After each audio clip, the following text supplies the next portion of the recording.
Hello everyone, welcome to Genius Academy. As you know, in earlier class we have discussed about some of your previous year question paper of your polities, right? So further with that we are in continuation, and we will see the other question of your previous year question papers. Okay, so that first question today which we are going to discuss about is that some of the aspect they have asked about the states, like right कि president का क्या role होगा वहाँ पर. Okay, आपका preventive detention में अगर conviction होता है वहाँ पर स्टेट किस किस बेसिस पर एग्जिम्प्टेड रहती है. So we will see this further question. Okay, so we will go through that question. That according to the Constitution of India, the central government has duty to protect the state from internal disturbance.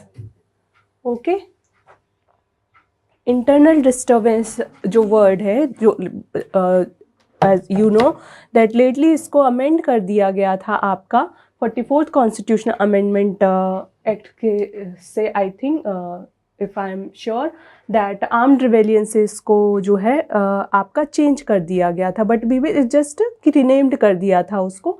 But we will continue with that according to Constitution of India, the central meaning उसका same ही है. Armed rebellion national emergency जब आपकी लगती है तो आपकी दो basis पर लगती है, या तो वॉर होना चाहिए कि एक्सटर्नल वॉर है, या फिर आपका आर्म्ड रिवेलियन है. ओके, बट आपका आर्म्ड रिवेलियन का मतलब ही होता है आपका कि आपके इनसाइड कंट्री में जो आपके खुद के ही लोग हैं उन्होंने गवर्नमेंट के खिलाफ आर्म्स को अपने हाथ में ले लिया है. Okay, they are protesting with arms and ammunition. उनका एक सही तरीके से जो पीसफुल तरीके से प्रोटेस्ट होता है उस तरीके से वो प्रोटेस्ट ना करके आपका आर्म्स को हाथ में लेके आर्म्स एंड एम्यूनिशन का यूज़ करके प्रोटेस्ट कर रहे हैं गवर्नमेंट के खिलाफ में. Okay, so the statement is saying, according to the Constitution of India, the central government has duty to protect the states from its internal disturbance. Yes, under Article 355 अगर आपने पढ़ा हुआ है, Article 355 आपके इस बारे में बात करता है और वो यही बताता है कि इंटरनल डिस्टर्बेंस जब जैसी सिचुएशन आएगी अगर, तो वहाँ पे आपको कौन प्रोटेक्ट करेगा? सेंट्रल गवर्नमेंट आपकी स्टेट्स को, आपकी कंट्री को प्रोटेक्ट करेगी. ओके, या तो किसी पर्टिकुलर स्टेट में ऐसी सिचुएशन बन रही होगी या ओवरऑल कंट्री में ऐसी सिचुएशन होगी. Okay, the constitution of India exempt the states from providing legal counsel. exempt, ये वर्ड प्लीज याद रखिए, ध्यान से पढ़िएगा. Constitution of India exempt the state from providing legal counsel to a person being held for preventive detention. अगर आप यहाँ पे बात की गई है प्रिवेंटिव डिटेंशन की, अगर आप आर्टिकल 22 को पढ़ेंगे तो उसमें दो टाइप के डिटेंशन की बात होती है. एक होती है प्यूनिटिव डिटेंशन, एक होता है प्रिवेंटिव डिटेंशन. जो प्रिवेंटिव डिटेंशन होता है वो बात करता है आपके कि आने वाले इन फ्यूचर हो सकता है ये व्यक्ति कोई क्राइम कर दे, तो उसको उस समय पे रोकने के लिए इस डिटेंशन को लिया जाता है. सो जब हम आर्टिकल 22 के अंदर प्यूनिटिव डिटेंशन की बात करते हैं तो वहाँ पे कुछ पॉइंट्स बताए गए हैं कि आप किसी भी व्यक्ति को अरेस्ट करने से पहले आपको उसका रीज़न देना पड़ेगा उस सामने वाले व्यक्ति को, पहली चीज़. दूसरा, आपको उसको एक लीगल प्रैक्टिशनर ले सकता है कि जो उसके केस को रिप्रेजेंट करेगा जब वो मजिस्ट्रेट के सामने जाएगा, और किसी मजिस्ट्रेट के सामने उसके अरेस्ट होने के विदिन 24 आवर्स जो है आपको प्रेजेंट करना पड़ेगा मजिस्ट्रेट के सामने. ये कुछ प्रोविजंस होते हैं, लीगल सेफगार्ड्स होते हैं जो किसी व्यक्ति को जिसको प्यूनिटिव डिटेंशन के अंदर अगर अरेस्ट किया गया है उसको प्रोवाइड किए जाते हैं. But when we talk about the preventive decision, तो preventive decision में ऐसा नहीं है कि लीगल प्रैक्टिशनर नहीं मिल सकता है. लीगल प्रैक्टिशनर मिल सकता है, बट कभी कभी ये डिस्क्रिशनरी ऐसी सिचुएशन हो सकती है कि जहाँ पर ये कंफर्म्ड नहीं है कि 100% ही मिलेगा. ये डिस्क्रिशनरी सिचुएशन है. इसलिए जहाँ यहाँ पे बोला गया है कि constitution of India exempt the state from providing legal counsel to a person being held for preventive detention, तो अगर आप इसको प्रिवेंटिव डिटेंशन के पर्सपेक्टिव में पढ़ेंगे तो आपको इसको करेक्ट कर सकते हैं. So your two statements are correct here, right. हम थर्ड स्टेटमेंट पर जाते हैं. बिकॉज यहाँ पे एलिमिनेशन स्ट्रेटजी नहीं है, यूपीएससी ने पास्ट 2 ईयर्स से इस चीज़ को ज़्यादा इस टाइप के ऑप्शंस देना स्टार्ट कर दिए हैं जहाँ पे आपकी एलिमिनेशन स्ट्रेटजी वर्क नहीं करती है. If you know the statement clearly, if you know the answer, then only you can give the answer. Okay, so अगर आपको लेना भी होगा तो यहाँ पे अगर आप देखें, अगर आपके 2 स्टेटमेंट करेक्ट हो रहे हैं तो आपका 1 का चांस ख़त्म हो जाता है और नन का चांस ख़त्म हो जाता है. अब आपको इन 2 स्टेटमेंट में आपके चांसेस बचते हैं, या तो ओनली 2 या only 3. Okay, but you should know all the statement, then only you can solve these kind of question where answer is giving in this form: only 1, only 2, only 3, all 4 or none, right?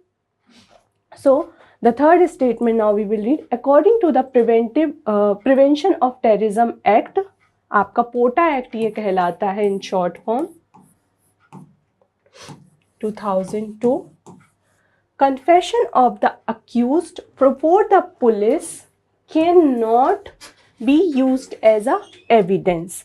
ये statement पोटा act आपका कहता है कि अगर आपका जो है SP से लोअर रैंक का कोई व्यक्ति नहीं है और वहाँ पे ऐसा कोई व्यक्ति जो है कन्फेस कर रहा है अपने स्टेटमेंट को कि मैंने ऐसा किया है, तो वहाँ पर एज अ एविडेंस उसको यूज़ किया जा सकता है. सो that's why this statement is wrong.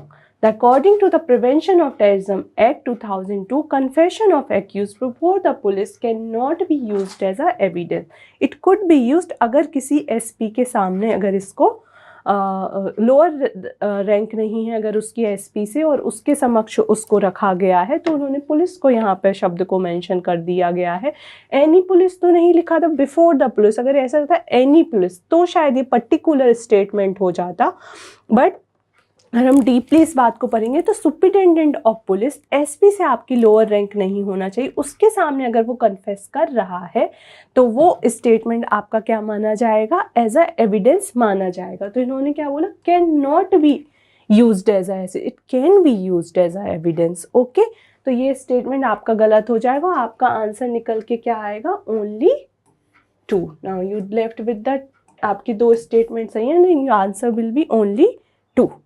Okay, थोड़ा आई वुडंट से कि this is the easy question, because हम इस एक्ट के बारे में पर्टिकुलरली किसी स्टैंडर्ड बुक में कम पढ़ते हैं.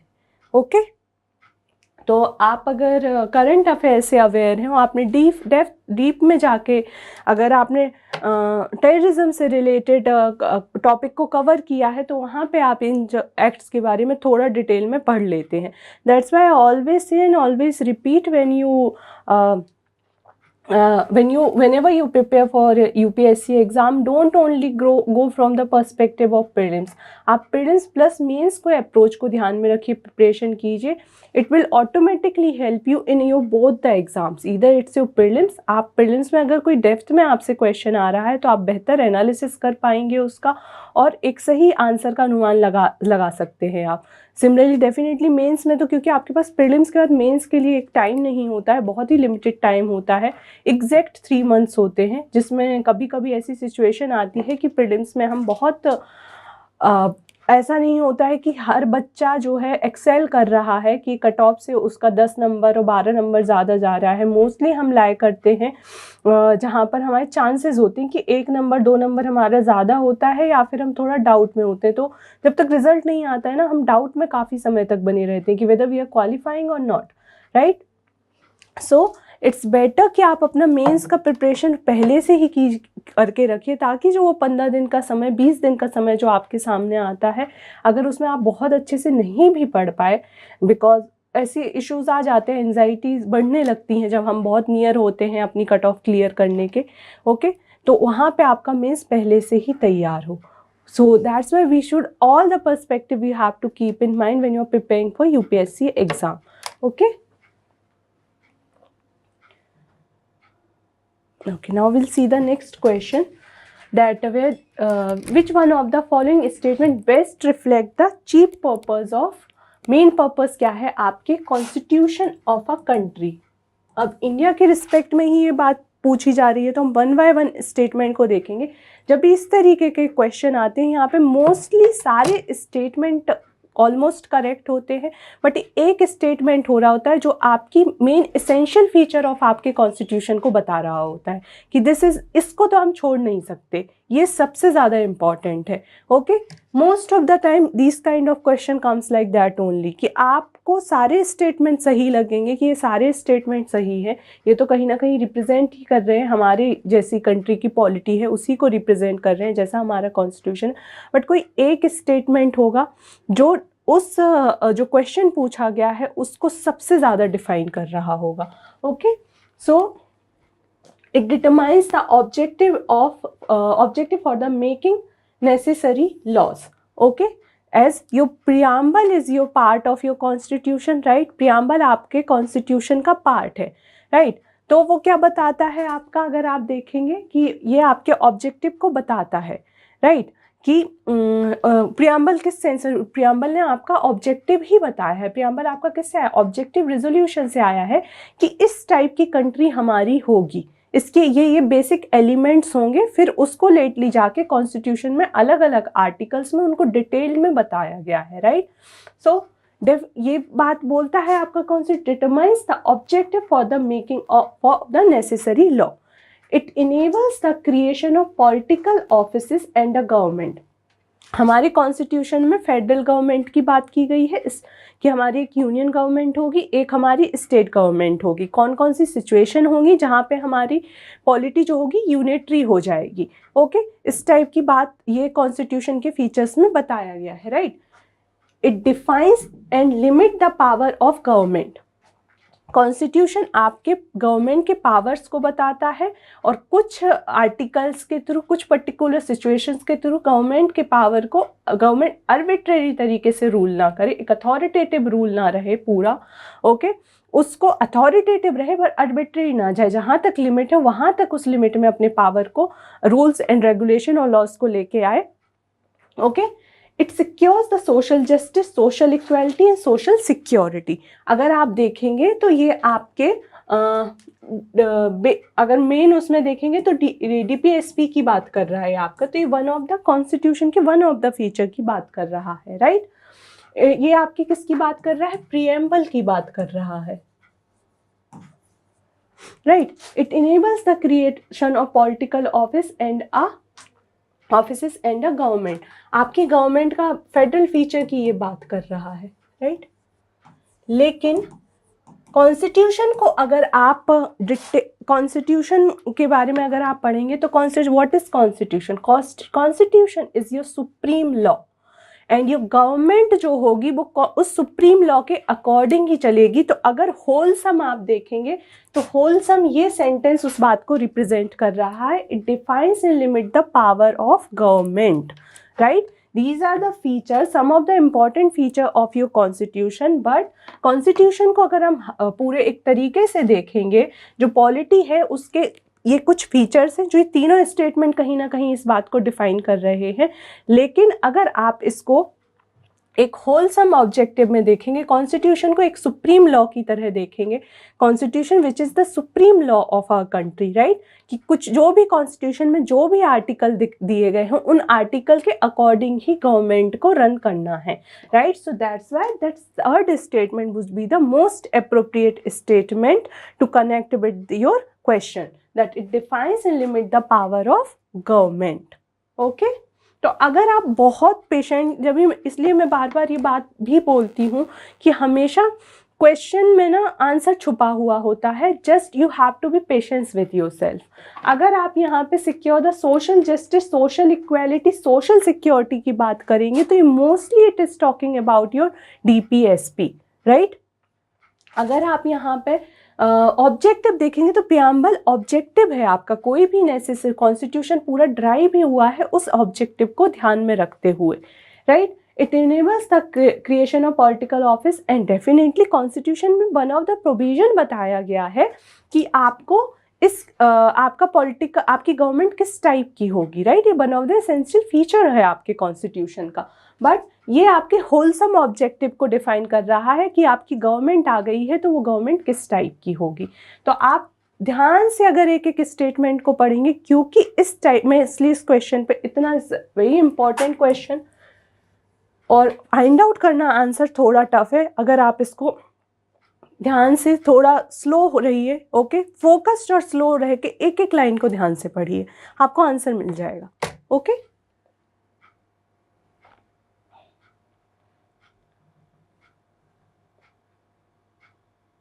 Now will see the next question. President के इलेक्शन से रिलेटेड क्वेश्चन है ये आपका, प्रेसिडेंट से बेसिकली रिलेटेड, प्रेसिडेंट के एस्पेक्ट से, तो हम देखते हैं इसमें। और मैं बार बार बोला है, क्वेश्चन ज़्यादातर आपके पार्लियामेंट, आपका दोनों हाउसेस, आपका प्रेसिडेंट, आपका गवर्नर, आपका स्टेट की गवर्नमेंट, आपके फंडामेंटल राइट, डीपीएसपी, प्रियम्बल, इनके अराउंड में सबसे ज़्यादा आपके क्वेश्चंस घूमेंगे। अब most of the time even judiciary भी से भी इतना नहीं आता, आते हैं 1 और 2 क्वेश्चन आ जाते हैं, बट इन टॉपिक से सबसे ज़्यादा क्वेश्चन घूमते हैं। लेकिन बाकी टॉपिक्स आपको छोड़ के नहीं जाना है, बट इन टॉपिक की कमांड बहुत अच्छी होनी चाहिए आपकी, ओके, कि कोई भी क्वेश्चन आए you are able to solve it. If the election of President of India is declared void by the Supreme Court of India, okay, all act done by him or her in the performance of duties of his office, President, his or her office of President before the date of decision becomes invalid, okay, कि decision जिस दिन आया उसके पहले के जितने भी उस समय जितने टाइम तक भी वो ऑफिस में था, उसकी पोस्ट को इनवैलिड देने से पहले सुप्रीम कोर्ट किसी भी प्रेसिडेंट के इलेक्शन को इनवैलिड देने का करार इनवैलिड है, ये कौन बताता है? ये आपका सुप्रीम कोर्ट ही डिसाइड कर सकता है। हाई कोर्ट के पास इस रिस्पेक्ट में कोई पावर नहीं होता, चाहे आप प्रेसिडेंट और वाइस प्रेसिडेंट के इलेक्शन से रिलेटेड। और उसका इलेक्शन जब भी हो, इलेक्शन का वैलिड है इनवैलिड है, अगर जिस डेट पर डिसीजन आ रहा है उसके पहले जो भी प्रेसिडेंट ने काम किया होगा उसको कभी इनवैलिड करार नहीं दिया जाएगा till the time decision is not coming. The day decision come, उसके बाद वो कोई भी डिसीजन फर्दर मैटर नहीं दे सकता, डिसाइड नहीं कर सकता। अगर उसने कोई दिया है कोई डिसीजन तो फिर वो इनवैलिड करार दिया जाएगा, okay. So what that statement is saying, that if the election of President of India is declared void by the Supreme Court of India, all act done by him, her, void की बात हो रही है, him, her in the performance of duties of his, her office of President before the date of decisions becomes invalid, before the date of decision। ये decision आने के पहले statement क्या है? गलत है आपका, ओके। यहाँ पे भी सिमिलरली वही ओनली 1, ओनली 2, ऑल 3 करके इस रिस्पेक्ट में पूछा गया है। Election for the post of president of India can be postponed on the ground of some legislative assemblies have been dissolved and election are yet to take place, okay. Can be postponed, president के अगर आप election की situation पढ़ेंगे वहाँ पे definitely एक electoral college का होना ज़रूरी है, बट वहाँ पे एक कंडीशन क्लियरली डिफाइंड की गई है। अगर कोई सीट डिसॉल्व हो रखी है, कहीं पे आपका जो है लेजिस्लेटिव असेंबलीज नहीं है, या फिर कोई पर्टिकुलर कुछ मेंबर्स की सीट अवेलेबल नहीं है उस टाइम पर, ओके, उनका इलेक्शन कंटेस्ट होना बाकी रह गया है, तो ऐसा नहीं होगा कि आपका प्रेसिडेंट का इलेक्शन जहाँ जिस डेट पे फिक्स किया गया है उसको पोस्टपोन कर दिया जाएगा, ऐसा कुछ भी नहीं होता है, okay. So this statement is also wrong. When a bill is presented to the President of India, the Constitution prescribes time limits within which he or she has to declare his assent. Assent देने के लिए कोई time limit नहीं define की गई है, right? There condition exist कर रही है डिफरेंट बिल्स के लिए, कि मनी बिल के लिए अलग कंडीशन होती है, कॉन्स्टिट्यूशन अमेंडमेंट बिल के लिए अलग कंडीशन होती है, कुछ वीटो पावर होते हैं, बट कोई टाइम लिमिट नहीं डिफाइन की गई है कि इतनी टाइम लिमिट के अंदर प्रेसिडेंट को असेंट देना पड़ेगा। सो this statement is also wrong, okay. तो आंसर क्या होगा? जब तीनों ही स्टेटमेंट गलत है तो आंसर होगा आपका नन।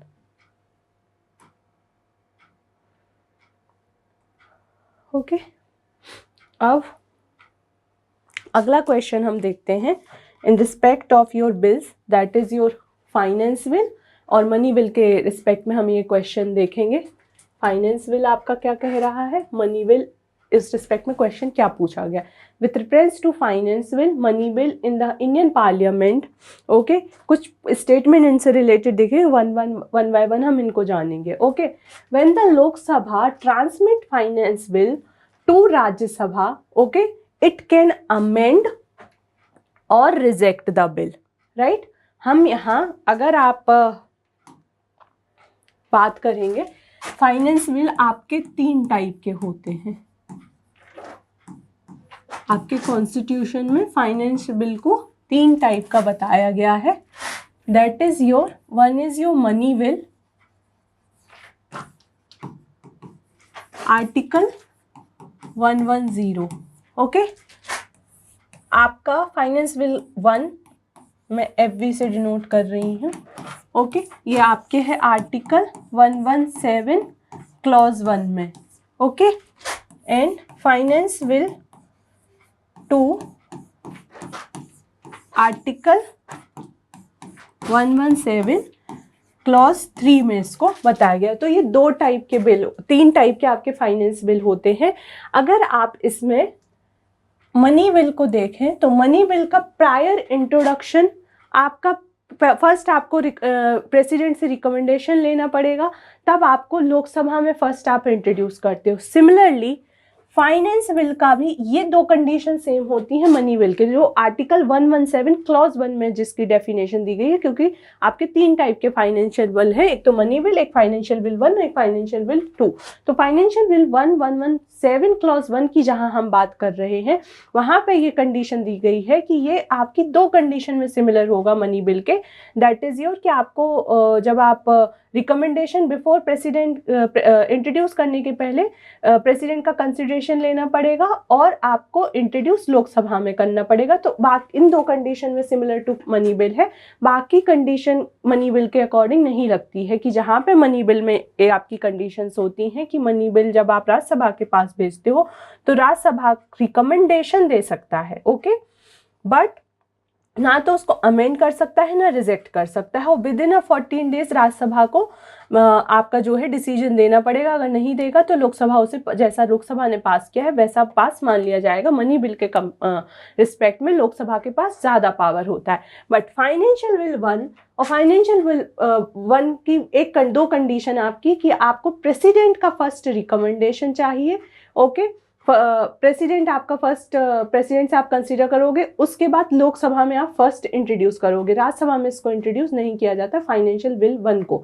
तो मनी बिल और फाइनेंशियल की ये 2 सिमिलर कंडीशन होती है। बाकी फाइनेंशियल बिल 1 और फाइनेंशियल बिल 2 में तो ये कंडीशन भी नहीं होती है जो फाइनेंशियल बिल 1 में लगती है, ओके।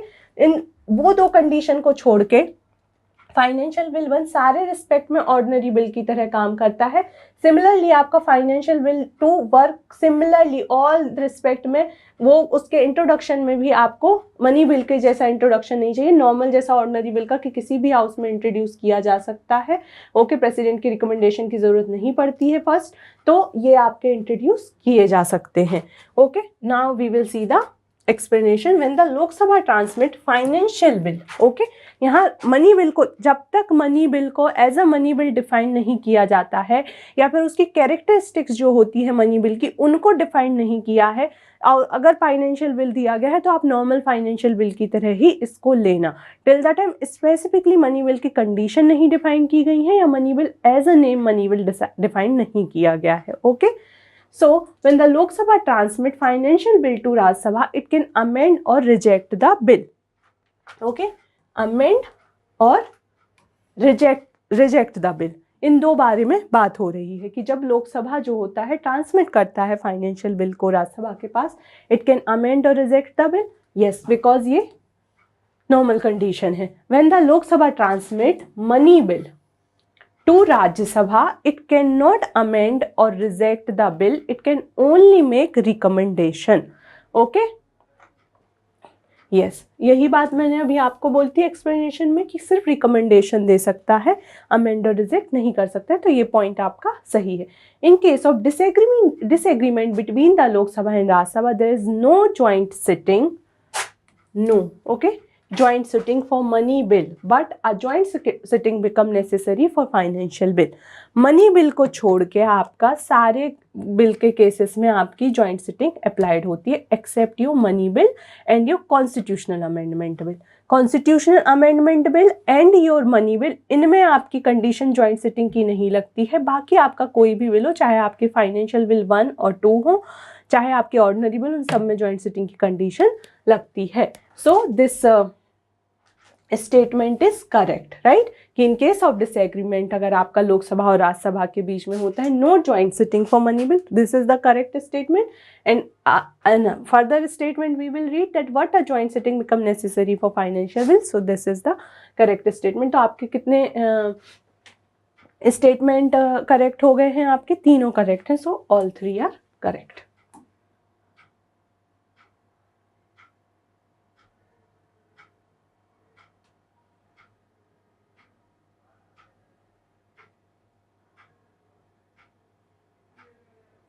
Okay.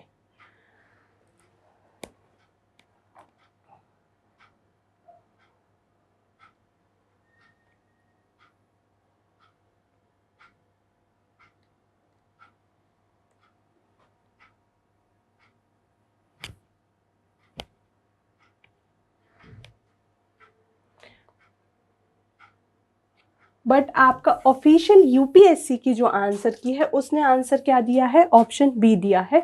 ओनली 2 को माना है. So that you have to further check like why UPSC has given this answer, because यहाँ पे इन्होंने पर्टिकुलरली मेंशन नहीं किया है कि किस फाइनेंशियल बिल की बात कर रहे हैं. ये मनी बिल की बात कर रहे हैं या फिर आपके, अगर ये मनी बिल के रिस्पेक्ट में इन्होंने इस स्टेटमेंट को लिया है तो ये स्टेटमेंट गलत हो जाएगा. ओके, कि when the Lok Sabha transmit financial bill to Rajya Sabha it can amend or reject the bill, right. अगर इन्होंने इसको मनी बिल के रिस्पेक्ट में लिया है तो ये स्टेटमेंट गलत हो जाएगा. Otherwise in simply all 3 statements are correct.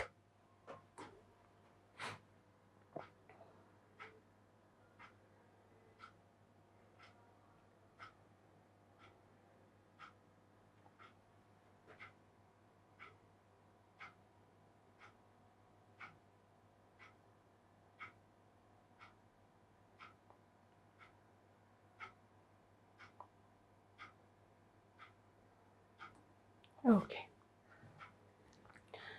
So I will try to further see why UPSC has given the answer, but in general term that answer should be your 3. But UPSC ने अगर answer इसको 2 को correct माना है और बाकी के cases में नहीं माना है करेक्ट, तो फिर हम इसको एक बार और गो थ्रू करेंगे एंड नेक्स्ट क्लास में मैं आपको ये फिर से डिस्कस कर दूंगी ये वाला particular question. Okay. Consider the following restatement in respect of election to President of India. The member nominated to either House of Parliament or the Legislative Assemblies of States are also eligible to be included in Electoral College. अगर आपने president के election को clearly पढ़ा हुआ है कि किस तरीके से प्रेसिडेंट का इलेक्शन होता है, तो नॉमिनेटेड मेंबर्स नहीं होते हैं वहाँ पे. Okay, only your elected member of your houses, both the houses, and your legislative assembly and your 2 UTs, that is your Puducherry and your Delhi. Okay, but so this statement would be wrong. Okay, the higher the number of elective assembly seat, higher is the value of vote of each MLA of the state. Remember this thing that जो आपका vote value निकाली जाती है आपकी, okay, आपकी जो vote value होती है एमएलए की, वो होती है आपकी वोट वैल्यू ऑफ एमएलए. जो आपकी जाती है वो है आपकी total population of state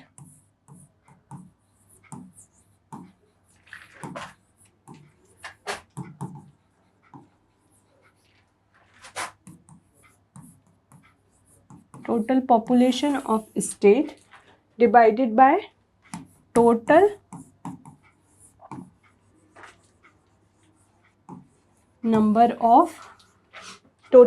of elected member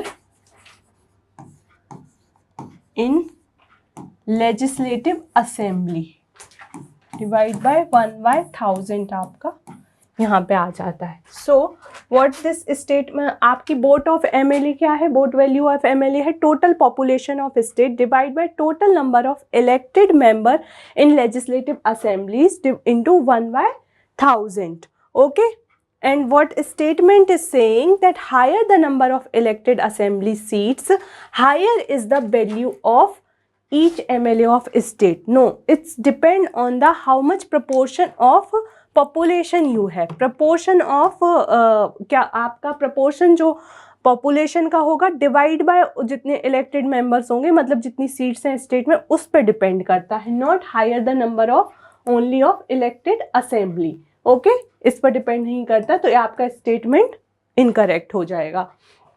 the value vote of each MLA of Madhya Pradesh is greater then that of Kerala. Okay, अगर जो वैल्यू वोट ये काउंट किया जाता है, जो आपका टोटल पॉपुलेशन ऑफ स्टेट है, ये आपका डिलिमिटेशन एक्सरसाइज के थ्रू 1971 सेंसस के थ्रू है. ये किसके थ्रू है, 1971 सेंसस में जो पॉपुलेशन है उसके अकॉर्डिंग है. ओके, और जितनी नंबर ऑफ सीट्स होंगी उसको डिवाइड कर देंगे. तो जो हम ऐसा करते हैं इस रिस्पेक्ट में, this is the tough question because it's little impossible to remember the exact number. में भी सीट्स तो आप शायद आपको याद रह जाएं कि आप सारी स्टेट्स की आपकी लोकसभा सीट्स आपको याद है. पॉपुलेशन को एक्यूरेटली रिमेंबर करना थोड़ा टफ है. सो I would consider as the toughest question. Okay, कि आप एक दो स्टेटमेंट आप एलिमिनेट कर ले जाओगे, बट आप ये दो स्टेटमेंट में बहुत कंफ्यूज्ड होगे. Okay, because somewhere you don't remember the exact number of population. But as we have discussed about its, हमने इसको डिटेल में पढ़ा. So we got to know that the value of each vote of MLA of Madhya Pradesh is greater than of Kerala is incorrect. जब आप इनकी value को assemble करते हैं तो आपको वहाँ पे नज़र आता है, जब केरला की population number of seats into divide by 1000 कर देते हैं जब, तो वहाँ पे प्रोपोर्शन जब नज़र आता है तो केरला का जो वैल्यू वोट है एमएलए का वो मध्य प्रदेश से ग्रेटर है. Okay, the value vote of each MLA of Puducherry is higher than the Arunachal Pradesh because the ratio of total population to the total elective seat in Puducherry is greater as compared to Arunachal Pradesh. This is the right statement. So, is your answer is your only one. Okay.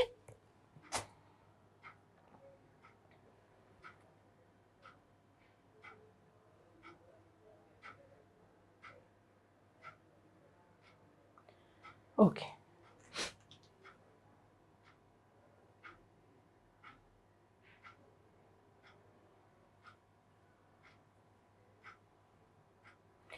In India, which one of the following constitutional amendment was widely believed to be enacted to overcome the judicial interpretation of fundamental right? ऐसा कौन सा amendment है जिसको ऐसा माना जाता है कि उसने जो आपके ओवरकम किया है, जो जुडिशियल इंटरप्रिटेशन निकल के आते हैं उसको ओवरकम किया. Mostly it is consider your first amendment act. First amendment act को ऐसा माना जाता है बिकॉज फर्स्ट अमेंडमेंट एक्ट से आपका 9th शेड्यूल जो था वो ऐड हुआ था. और 9th schedule added by your first amendment act, जिसमें ये बोला गया था. ओके, 9th शेड्यूल को इंसर्ट किया गया था जिसमें ये बोला गया था कि आपका जो है, जो भी इस 9th शेड्यूल में जो लॉ रखी जाएंगी वो जुडिशियल रिव्यू नहीं होगा उनका. लेटरली केशवानंद भारती केस आया, जुडिशियल रिव्यू को बेसिक स्ट्रक्चर ऑफ कॉन्स्टिट्यूशन माना गया और बोला गया कि 1973 के बाद जितनी भी लॉ आपकी 9th शेड्यूल में रखी जाएंगी वो सब्जेक्ट टू जुडिशियल रिव्यू होंगी. ओके, तो बट कभी कभी यहाँ पे कुछ एक्सपर्ट ने इसको 42nd अमेंडमेंट एक्ट भी पार्लियामेंट को इम्पोज करता है, gives power to parliament to impose more restriction of fundamental right. लेकिन अगर हम फर्स्ट और सेकंड को कंपेयर करेंगे तो first would be the most appropriate answer. Okay, 42nd amendment भी पार्लियामेंट को ऐसे कई पावर देता है जहां वो इम्पोज कर सकता है आपका रिस्ट्रिक्शन फंडामेंटल राइट के ऊपर, बट हम यहाँ पे फर्स्ट को ज़्यादा अप्रोप्रिएट मानेंगे कि बिकॉज फर्स्ट ने क्लियरली 9 शेड्यूल को दिया था और 9 शेड्यूल में यही बोला गया था till the time judicial review नहीं है कि सब्जेक्ट टू आपकी जो है जुडिशियल इंटरप्रिटेशन नहीं किया जा सकता। तो 1973 के बाद जितनी भी लॉ को 9 शेड्यूल में रखा गया है वो सब्जेक्ट टू जुडिशियल इंटरप्रिटेशन है, जुडिशियल रिव्यू, बट बिफोर 1973 नहीं। ओके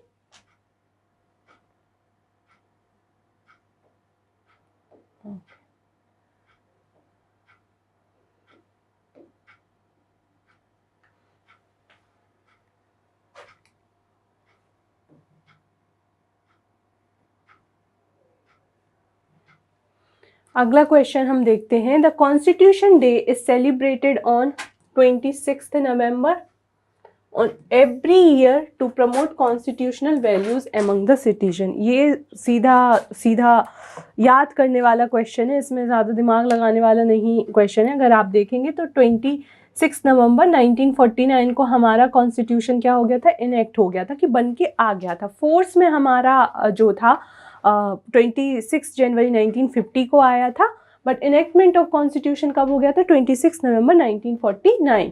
सो स्टेटमेंट 2 क्या कह रहा है, on 26 November 1949 constitution assembly of India set up a drafting committee, okay, under the chairmanship of doctor Ambedkar to prepare a draft of constitution. No, 26 नवंबर 1949 को हमारा constitution picture में आ गया था।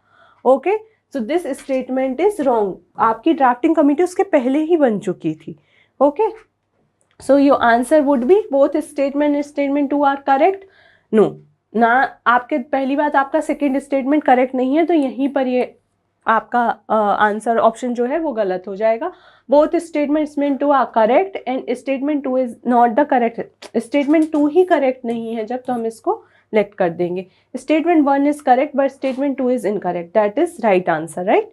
सो your option C would be your right answer, that constitution day हम 26 नवंबर को celebrate करते हैं। ओके, 2015 ऑनवर्ड से इसको हम सेलिब्रेट कर रहे हैं। इसको संविधान दिवस के रूप में भी माना जाता है और ड्राफ्टिंग कमेटी आपकी 29 अगस्त 1947 को बनी थी। ओके, तो ये थोड़े फैक्चुअल क्वेश्चंस हैं।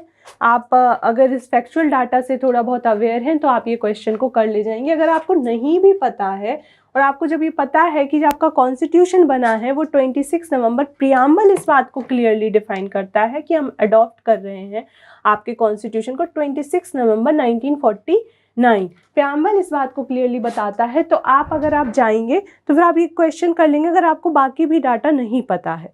Okay, with reference to Speaker of Lok Sabha, consider the following statement. Okay, while any, और एक बात और याद रखना कि जब आपका कॉन्स्टिट्यूशन आ गया था, प्रियम्बल उसके बाद प्रियम्बल को इनेक्ट किया गया है, प्रियम्बल पहले नहीं आया था। पहले पूरा कॉन्स्टिट्यूशन इनेक्ट हुआ, कॉन्स्टिट्यूशन के इनेक्ट होने के बाद प्रियम्बल आया। कॉन्स्टिट्यूशन फोर्स में आपका 26 जनवरी 1950 आया था। 26 नवंबर 1949 कॉन्स्टिट्यूशन आपका बन गया था। उसका फोर्स में आना मतलब कि आपका लीगली वो अब अप्लाई होने लगा है, बट एज अ लॉ बन कब गया था, 26 नवंबर 1949 को। With reference to speaker of Lok Sabha, consider the following statement. Lok Sabha के रिस्पेक्ट, स्पीकर जो है हमारे लोकसभा के, उनके रिस्पेक्ट में ये क्वेश्चन पूछा गया है। While any resolution for the removal of speaker of Lok Sabha, हम स्पीकर के रिमूवल के रिस्पेक्ट में, हम उस रेजोल्यूशन के रिस्पेक्ट में क्वेश्चन पूछा गया है। Now we will consider one by one all the statement. Removal speaker of Lok Sabha is under consideration, he or she shall not preside. Obviously किसी का रिमूवल कंसिडरेशन में चल रहा है तो वो व्यक्ति क्यों प्रिसाइड करेगा उस पर, राइट। उसके ऊपर क्वेश्चन मार्क खड़ा किया जा रहा है। So that statement is right, he or shall not preside. He shall not have the right to speak, right? He, अगर आप पहला स्टेटमेंट देखेंगे तो पहला स्टेटमेंट ही आपको अगर पता है तो आपका सारे ऑप्शन का से एलिमिनेट हो जाएगा, आपके पास आंसर बचेगा 2 और 3। बट हम इसको डिटेल में समझेंगे। He or shall not have the right to speak. Right to speak का अधिकार स्पीकर को होता है। स्पीकर वहाँ प्रेजेंट भी रहेगा।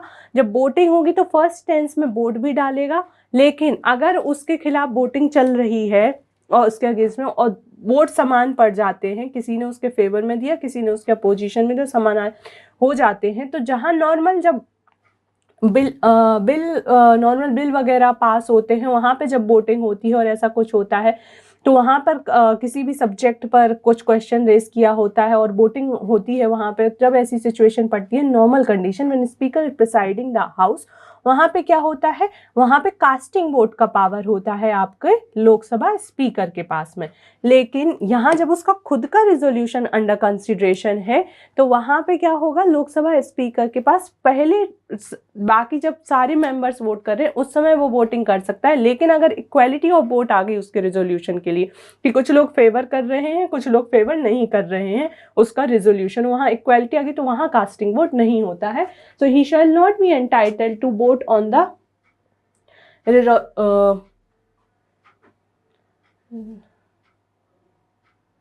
sorry, I read the statement wrong. He shall not preside the preside, ये तो स्टेटमेंट करेक्ट है आपका, right. And he shall not be entitled to vote on the resolution is the first tense, ये गलत है। पहले टेंस में वो वोट दे सकता है। तो अगर आपका थर्ड स्टेटमेंट आपका गलत हो जाता है तो आप ये सिर्फ बचते हैं ये दो ऑप्शंस के साथ, 1 सही है या 2 सही है। He or she shall not have the right to speak, नहीं बोल सकता है, वो वोट दे रहा है, वोट करने का मतलब बोलना ही होता है, अपने फेवर को ही बताना होता है। ओके, सो आपका आंसर क्या होगा, 1 और 2 होगा। Okay, person can not B जज इन, खुद के केस में नहीं हो सकता है, so he or she not preside, right. He shall not have the right to speak, right to speak का अधिकार होता है। आप जब फर्स्ट टेंस में आपको वोट देने का अधिकार है तो आपको राइट टू स्पीक का भी वही आपका राइट टू स्पीक है basically. He shall not be entitled to vote on the resolution is in first tense, हमेशा राइट टू स्पीक से वर्बली नहीं होता है, राइट। आप उसको रिटन फॉर्म भी आपका एक राइट टू स्पीक ही होता है, freedom of speech and expression ही होता है आपका, right. So that's how this state, that would be the answer. अगला क्वेश्चन हम देखेंगे with reference to union budget. आपने देखा अभी तक जितने भी क्वेश्चन हमने देखे हैं मोस्ट ऑफ द कहाँ पर है, पार्लियामेंट के रिस्पेक्ट में मोस्ट ऑफ द क्वेश्चन। इसलिए पार्लियामेंट जो टॉपिक है उसको बहुत अच्छे से कवर करना, उसमें आपके लोकसभा, राज्यसभा, प्रेसिडेंट के ही ये सारी चीज़ें पार्ट हैं, क्योंकि आपका बजट कौन पास करता है, आपका पार्लियामेंट ही तो बजट को इंट्रोड्यूस और पास करता है, right. So the Union Finance Minister on behalf of Prime Minister lays the annual financial statement before both the houses of Parliament. Okay, आपके जो यूनियन फाइनेंस मिनिस्टर है on behalf of prime minister, अगर आप इस बात को याद से पढ़ेंगे तो it's not on behalf of prime minister नहीं होता है, on behalf of your president होता है। ओके, यहाँ क्या आएगा, president. At the union level, no demand for grant can be made except on the recommendation of President of India. So this statement is right. So your answer would be second. Okay, President होता है ना कि आपका PM है। आपका article 112 में आपका annual financial statement को आपके यूनियन, जिसको as a name annual financial statement कहा जाता है, अंडर आर्टिकल 112। ओके, ये सिंपल फैक्चुअल बेस्ड क्वेश्चन है। Who was the provisional president of constituent assembly before doctor Rajendra Prasad took over. Provisional president कौन थे, टेम्पररी प्रेसिडेंट कौन थे आपके, डॉक्टर सच्चिदानंद सिन्हा थे आपके टेम्पररी प्रेसिडेंट। इन ये आपके फैक्चुअल क्वेश्चन है, सॉरी डाटा बेस्ड आपके क्वेश्चन है, इनको आपको याद रखना है। ओके, इनका कोई आई डोंट थिंक सो इनको कोई आप एलिमिनेट कर सकते हो, आपको याद होगा तो आप कर ले जाओगे, नहीं होगा तो it's little impossible to come to the correct answer, right.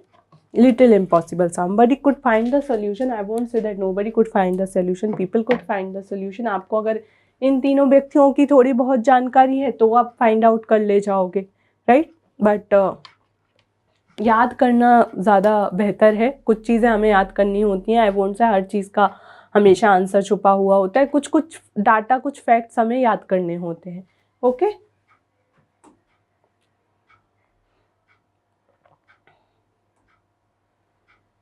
Okay. Last question of today, that this is your last question. As per Article 368 of Constitution, Parliament may amend any provision of Constitution. किसी भी Article 368 के through Constitution के किसी भी provision को Parliament amend कर सकता है. In how many ways? Addition, कोई clause add कर दिया, किसी में चेंज कर दिया, या किसी को हटा दिया गया. तीनों वे में कर सकता है. अमेंडमेंट का मतलब ही होता है या तो आप एडिशन कर दो, किसी नए क्लॉज को ऐड किया जा रहा है, या ऑलरेडी कोई एग्जिस्टिंग क्लॉज है उसमें किसी फैक्ट में आपने चेंज कर दिया. ओके. और आपका थर्ड आपका रिपील कर दो कि हटा दो कंप्लीटली. तो तीनों वे में आपका अमेंडमेंट होता है. सो your answer would B D, and that would be your answer. Okay. So thank you so much for today class. I hope. मुझे एक क्वेश्चन आपको जहाँ पे यूपीएससी ने चेंज करके दिया है फाइनेंशियल बिल और मनी बिल के रिस्पेक्ट में, उसको मैं एक बार और चेक करूँगी, and I will let you know कि इसका एग्जैक्ट आंसर क्या होना चाहिए. बट यूपीएससी ने अगर ऐसा आंसर दिया है तो आप उसके थ्रू ही जाइए. मैं रीज़न को एक बार फिर से चेक कर लूँगी. Okay. So thank you so much for today class, and I will see you in next class. Thank you.